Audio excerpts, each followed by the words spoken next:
ॐ श्रीगणेशाय नमः। अतः तृतीयस्कन्धे विंशोऽध्यायः।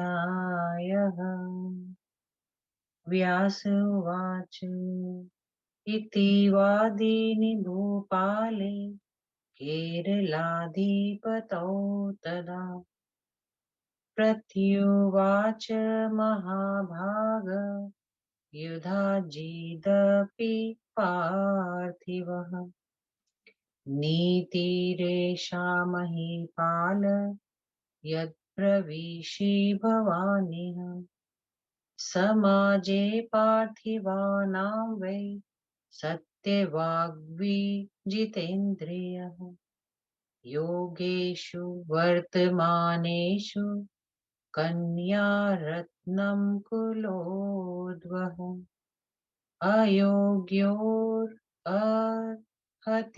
भूपाल न्यायो अयं तव रोचते भागं सिंहस्य गोमायुः भोक्तुमर्हति वा कथम् तथा सुदर्शनोऽयं वै कन्यारत्नं किमर्हति बलं वेदो हि विप्राणां बुभुजा चापजं बलम् किं न यायं महाराज द्रवीम्यहमिहाधुना बलं शुक्लं यथा राज्ञां विवाहे परिकीर्तितम् बलवानेव गृह्णातु नाबलस्तु कदाचन तस्मात् कन्यार्पणं कृत्वा नीतिरद्विधीयताम् अन्यथा कलहः कामं भविष्यति महीभुजाम् एवं विवादे संवृत्ते राज्ञां तत्र परस्परम् आहुतस्तु सभामध्ये सुबाहुर्नृपसत्तमः समाहूय नृपाः सर्वे तमोचुस्तत्त्वदर्शिनः राजनीतिस्त्वया कार्या विवाहेऽत्र समाहिता किं ते चिकीर्षितं राजन्स्तत्त्वद्वस्व समाहितः पुत्रया प्रदानं कस्मै ते रोचते नृपचेतसि सुबाहुवाच पुत्रया मे मनसा कामं वृतः किल सुदर्शनः मया निवारितोऽत्यर्थं न सा प्रत्येति मे वचः किं करोमि सुताया मे न वशे वर्तते मनः सुदर्शनस्तथैकाकी सम्प्राप्तोऽस्ति निराकुलः व्यास उवाच सम्पन्ना भूभुजः सर्वे समाहूय सुदर्शनम् ऊचु समागतं शान्त मेकाकी न मतन्द्रिता राजपुत्रः महाभाग केनाहूतोऽसि सुव्रत एकाकी यः समायातः समाजे भूभृतामिह न वै सैन्यं च सच्चीवा न कोशो न बृहद्बलम् किमर्थं च समायातस्तत्त्वं ब्रूहि महामते युद्धकामाभृत्पतयो वर्तते अत्र समागमे कन्यार्थं सैन्यसम्पन्ना किं त्वं कर्तुमिहेच्छसि भ्राता ते सुबलः शूरः सम्प्राप्तोऽस्ति जिघृक्ष्या युधाजिच्च महाबाहो साहाय्यं कर्तुमागतः गच्छ वातिष्ठ राजेन्द्र याथा तथ्यमुदाहतम् त्वयि सैन्ये विहीने च यथेष्टं कुरु सुव्रतः सुदर्शन उवाच न बलं न सहायो मे न कोशो दुर्गसंशयः न मित्राणि न सौहार्दो न नृपा रक्षका मम अत्र स्वयंवरं श्रुत्वा द्रष्टुकाम इहागतः स्वप्ने देव्या प्रेरितोऽस्मिन् भगवत्या न संशयः नान्यच्चिकीर्षितं मेघ मामाह जगदीश्वरी तया यद्विहितं तच्च भविताद् न संशयः न शत्रुरस्ति संसारे कोऽप्यत्र जगतीश्वरा सर्वत्र पश्यतो मेघ भवानीं जगदम्बिकाम् यः करिष्यति शत्रुत्वं मया सह नृपात्मजा शास्त्रातस्ये महाविद्या नाहं जानामि शत्रुताम् यद्भावि तद्वे भविता नान्यथा नृपसत्तमा का चिन्ता अत्र कर्तव्या दैवाधीनोऽस्मि सर्वदा देवभूतमनुष्येषु सर्वभूतेषु सर्वदा सर्वेषां तत्कृता शक्तिर्नान्यथा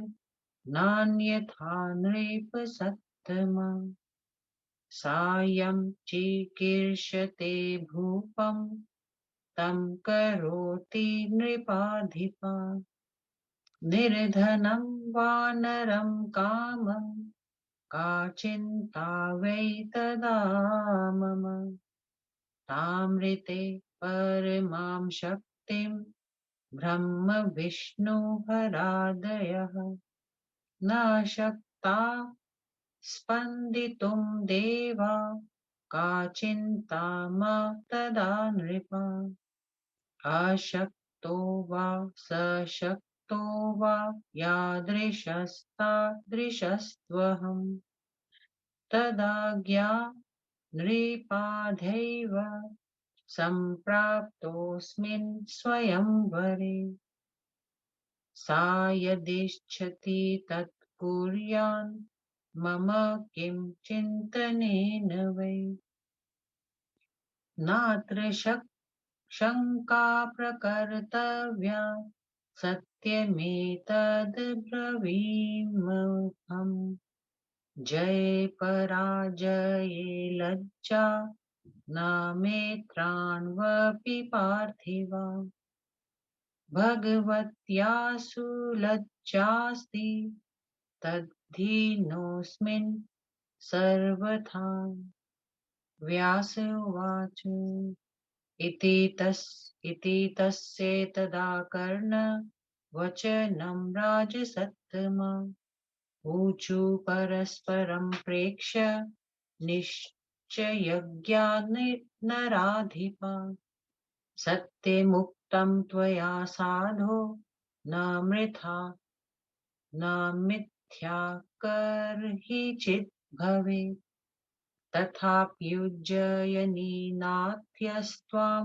हन्तुं परिकाङ्क्षिति त्वत्कृते न दया अदृष्टा त्वां भ्रूमो वै महामते यदक्तुं तत्त्वया कार्यं विचार्य मनसा नघ सुदर्शनुवाच सत्यमुक्तं भवद्भिश्च कृपावर्धि सुहृज्जने किं ब्रवीमि पुनर्वाक्यं मुक्त्वा नृपतिसत्तमा न मृत्युः केनचित् भाव्यः कस्यचिद्वा कदाचन दैवाधीनमिदं सर्वं जगत्स्थावरजङ्गमम् स्ववशोऽयं न विजीवोऽस्ति स्वकर्म वशगः सदा तत्कर्म त्रिविधं प्रोक्तं विद्विद्भिस्तत्त्वदर्शिभिः सञ्चितं वर्तमानं च प्रारब्धं च तृतीयकम् कालकर्म स्वभावैश्च तत्तं सर्वमिदं जगत् न देवो मानुषं हन्तुं शक्तः कालागमं विना हतं निमित्तमात्रेण हन्ति कालः सनातनः यथा पिता मे निहतः सिंहेनामित्रकर्षणः तथा मातामहोऽप्येवं युद्धे युधाजिता हतः यत्नकोटिं प्रकुर्वाणो हन्यते दैवयोगतः जीवेदर्श वर्षः सहस्राणि रक्षणेन विना नरः नाहं बिभेमि धर्मिष्ठा कदाचित् च युधाजितः दैवमेव परं मत्वा सुस्थितोऽस्मिन् सदा नृप स्मरणं सततं नित्यं भगवत्याः करोम्यहम् विश्वस्य जननी देवी कल्याणं सा करिष्यति पूर्वार्जितं हि भोक्तव्यं शुभं वाप्यशुभं तथा स्वकृतस्य च भोगेन कीदृक्षोको विजानताम् सर्वकर्मफलयोगेन प्राप्य दुःखमचेतनः निमित्तकारणे वैरं करोत्यल्पमतिः किल न तथाहं विजानामि वैरं शोकं भयं तथा निशङ्कमिह सम्प्राप्तः समाजे भूभृतामिह एकाकी द्रष्टुकामोऽहं स्वयं वर्त्मनु उत्तमम् भविष्यति च यद्भाव्यं प्राप्तोऽस्मिन् चण्डिकाज्ञा भगवत्याः प्रमाणं मे नान्यं जानामि संयतः तत्कृतं च सुखं दुःखं भविष्यति च नान्यथा युधाजित् सुखमाप्नोतु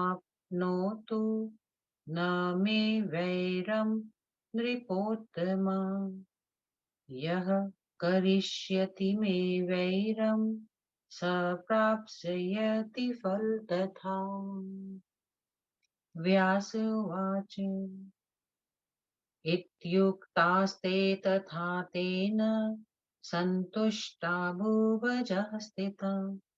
सोऽपि स्वमाश्रमं प्राप्य सुस्थितः सम्बभूवः। अपरे शुभे काले नृपा सन्मन्त्रिता किल। सुबाहुना नृपेणाथ रुचिरे वै स्वमण्डपे। दिव्यास्तरणयुक्तेषु मञ्चेषु रचितेषु च उपविष्टाश्च राजानः शुभालङ्करणैर्युता। दिव्यवेशधरा कामं विमानेष्वमरा इव दीप्यमानाः स्थितास्तत्र स्वयंवदृदृक्षया। इति चिन्तापराः सर्वे कदा सा अप्यागमिष्यति।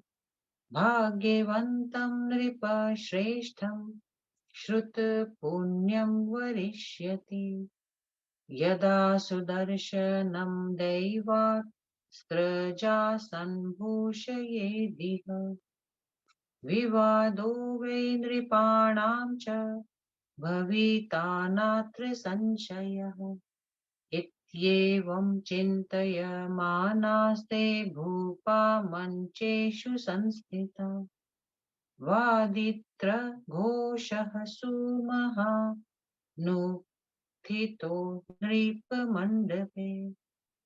अतः काशीपतिः प्राह सुतां सन्नातां स्वलङ्कृतां मधुकमालासंयुक्तां क्षौमवासो विभूषितां विवाहोपस्करैर्युक्तां दिव्यां सिन्धुसुतोपमां चिन्तापरां सुवसनाम स्मितपूर्वमिदं वचः। उत्तिष्ठ पुत्रि सुनसेकरे धृत्वा शुभां स्त्रजनं वज्रमण्डपमध्येध समाजं पश्य भूभुजाम्। गुणावान् रूपसम्पन्नः कुलीनश्च नृपोत्तमः। तव तव चित्ते वसेधस्तु तं वृणुष्व सुमध्यमे। देशदेशाधिपाः सर्वे मञ्चेषु रचितेषु च संविष्टा पश्यतन्वङ्गी वरयस्व यथा रुचि। व्यास उवाच तं तथा भाषमाणं वै पितरं नीतभाषिणे। उवाच वचनं बाला ललितं धर्मसंयुतं। शशिकला उवाच नाहं दृष्टिपथे राज्ञां गमिष्यामि पितः किल। कामुकानां नरेशानां गच्छन्तर्यन्याश्च योषितः। धर्मशास्त्रे श्रुतं तात मयेदं वचनं किल। एक एव वरो नार्या निरीक्षयः स्यान् चापरः। सती त्वं निर्गतं तस्या या प्रयाति बहूनथः। सङ्कल्पयन्ति ते सर्वे दृष्ट्वा मे भवतात्विति। स्वयंवरे सत्रजं धृत्वा यदा गच्छति मण्डपे। सामान्या सा तदा जाता कुलटे परावधू। वारस्त्रीविपणे गत्वा यथा वीक्ष नरान् स्थितान् गुणागुणपरिज्ञातं करोति निजमानसे नैकभावात् यथा वेश्या वृथा पश्यति कामुकम् तथा अहं मण्डपे गत्वा कुर्वे वारस्त्रिया कृतं वृद्धैरेतैः कृतं धर्मं न करिष्यामि साम्प्रतम् पत्नीव्रतं तथा कामं चरिष्ये अहं धृतव्रता सामान्या प्रथमं गत्वा कृत्वा सङ्कल्पितं बहु वृणोति चैकं द्वैवृणोमि कथं न वै सुदर्शनो मया पूर्वं वृतः सर्वात्मना पितः तामृतेनान्यथा कर्तुमिच्छामि नृपसत्तम विवाह विधिना देहि कन्यादानं शुभे दिने सुदर्शन नाय नृपेते यदिच्छसि शुभं मम इति श्रीदेवी भागवते महापुराणे तृतीय स्कंदे विंशोऽध्यायः।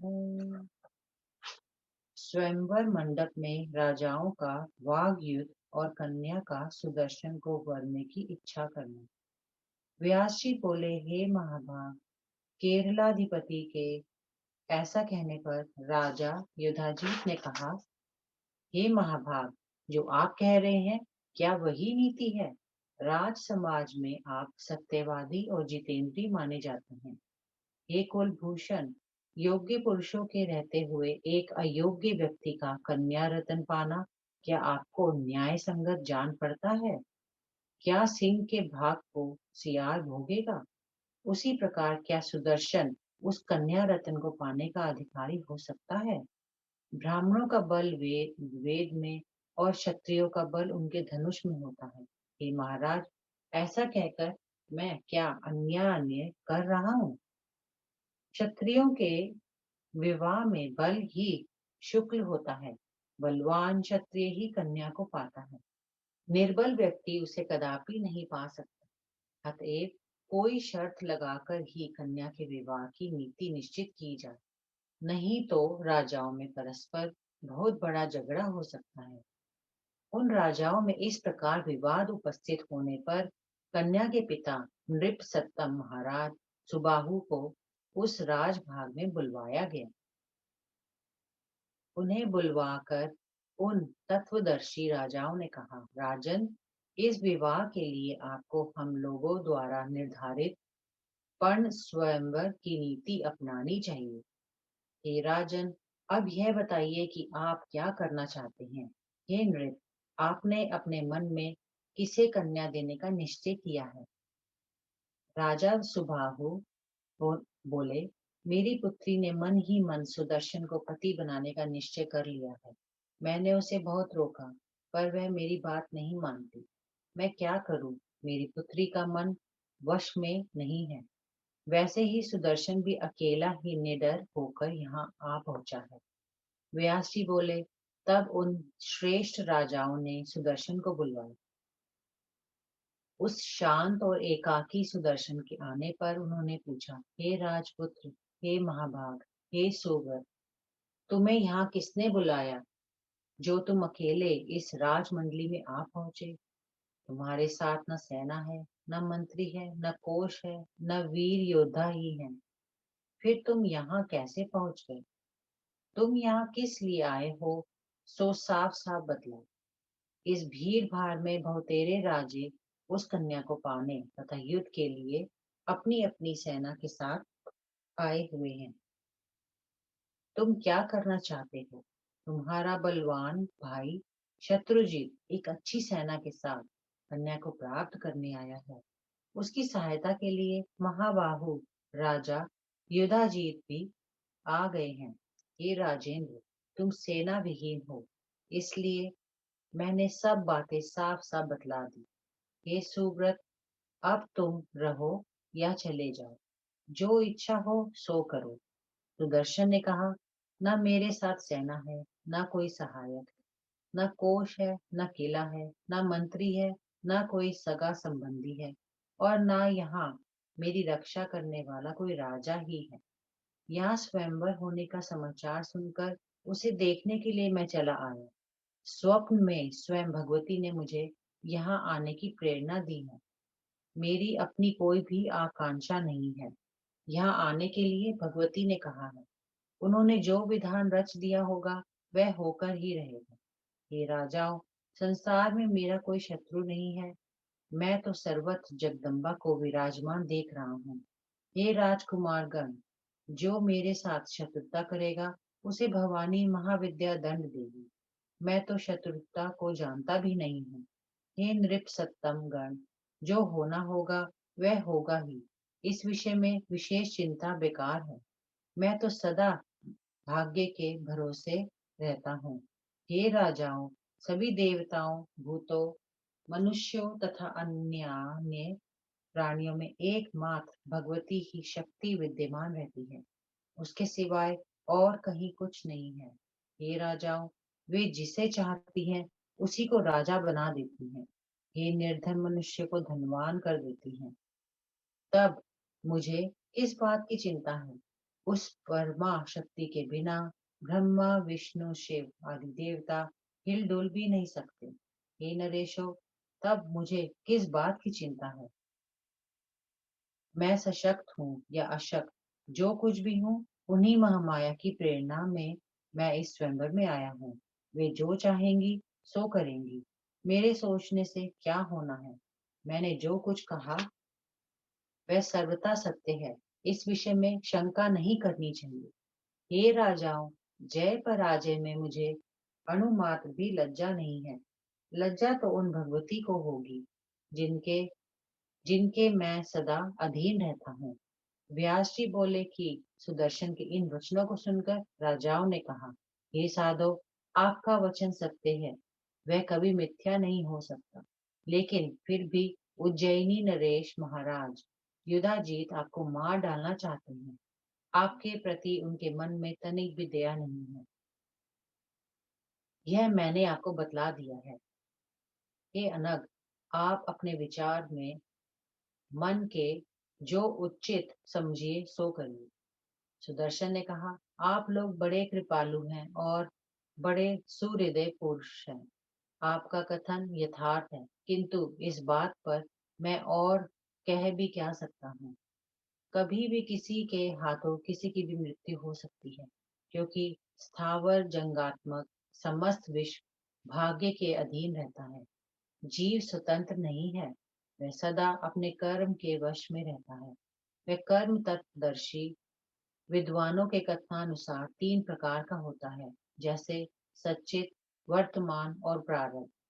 समस्त संसार काल, कर्म और स्वभाव के अधीन रहता है। बिना काल के आए कोई देवता भी किसी मनुष्य को नहीं मार सकता, किंतु काल का मारा हुआ प्राणी एक साधारण बहाने से मर जाता है। शत्रुओं पर शासन करने वाले मेरे पिता को सिंह ने मार डाला। उसी प्रकार मेरे नाना को राजा युधाजीत ने यमपुरी पहुंचा दिया।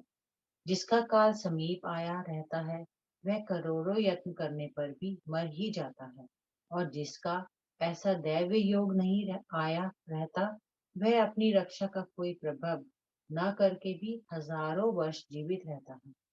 हे धर्मात्माओं, मैं महाराज युधाजीत से तनिक भी नहीं डरता। मैं तो भाग्य को सर्वोपरि मानकर सदा सुखी रहता हूँ। मैं निरंतर भगवती का स्मरण करता रहता हूँ। वे जगदम्बा भगवती मेरा कल्याण करेंगी। पूर्व काल में अर्जित शुभ अथवा अशुभ कर्म का फल भोगना ही पड़ता है। अपनी करनी का फल भोगने में ज्ञानी को शोक नहीं क्यों हो? अज्ञानी और अल्पमति मनुष्य अपने कर्म फल के भोग स्वरूप प्राप्त दुख से शिक्षा न लेकर निमित्त कारण के प्रति वैर करता है। मैं वैसा नहीं करता। मेरे मन में किसी के प्रति वैर, शोक तथा भय का भाव नहीं है।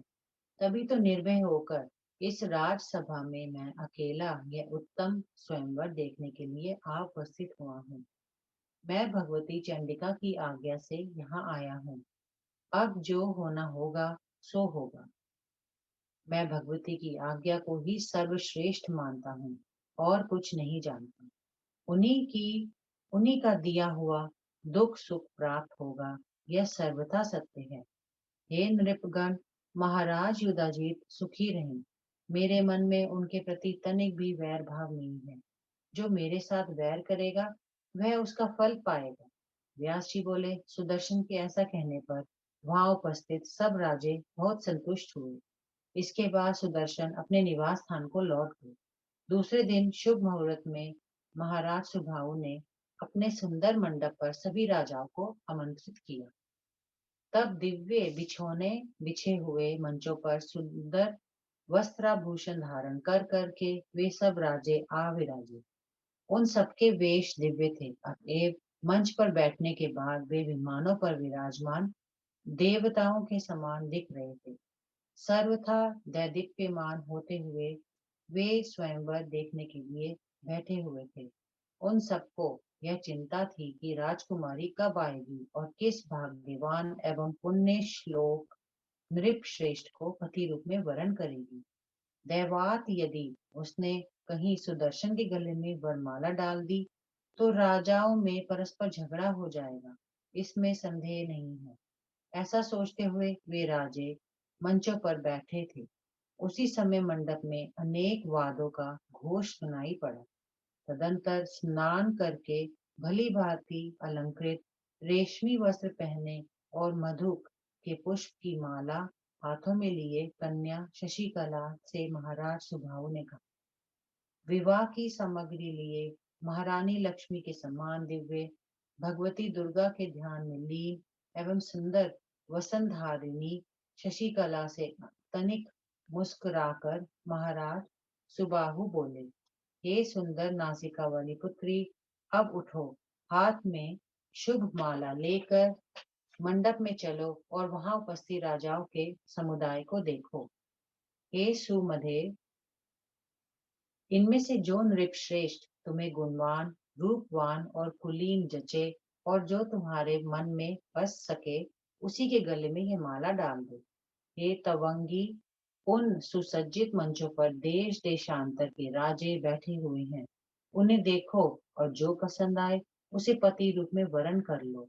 व्यास जी ने कहा, ऐसा कहते हुए अपने पिता से मित भाषिनी शशिकला ने यह धर्म संगत तथा सुंदर वचन कहा। शशिकला बोली, हे पिताजी, मैं इन राजाओं के समक्ष नहीं जाऊंगी। ऐसे कामी राजाओं के सामने जाने वाली राजकुमारियां दूसरी तरह की होती हैं। पिता, धर्मशास्त्र में लिखी हुई यह वाणी मैंने सुनी है कि स्त्री को केवल एक पति का मुख देखना चाहिए, अन्य किसी पुरुष का नहीं। जो स्त्री बहुतेरे पुरुषों के समक्ष जाती है उसका सतीत्व नष्ट हो जाता है, क्योंकि उसे देखकर सब पुरुषों के मन में यह भावना उठती है कि यह किसी तरह मेरी बन जाए। हाथ में जयमाल लेकर जब वह स्वयंवर के मंडप में जाती है तो एक साधारण स्त्री हो जाती है। उस समय उसमें और व्यभिचार परायण कुलटा स्त्री में कोई अंतर नहीं रह जाता। जैसा एक वेश्या जब बाजार में जाती है और वहां के लोगों को देखती है तो मन ही मन उसके गुण दोष को तौलती है, जैसे अनेक पुरुषों में मन उलझाए हुए किसी वेश्या का किसी कामी पुरुष की ओर ताकना व्यर्थ होता है, उसी प्रकार उस स्वयंवर मंडप में जाकर मुझे भी वेश्या के समान आचरण करना होगा।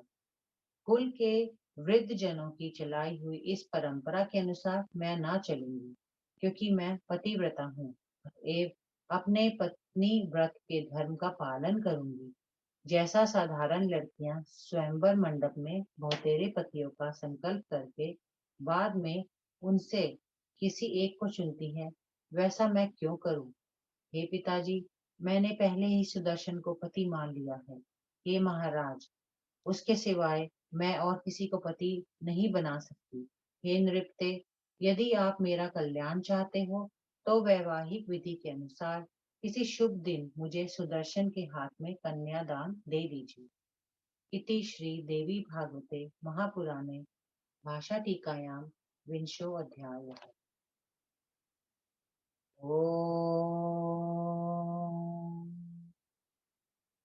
श्री दुर्गा देवी नमः।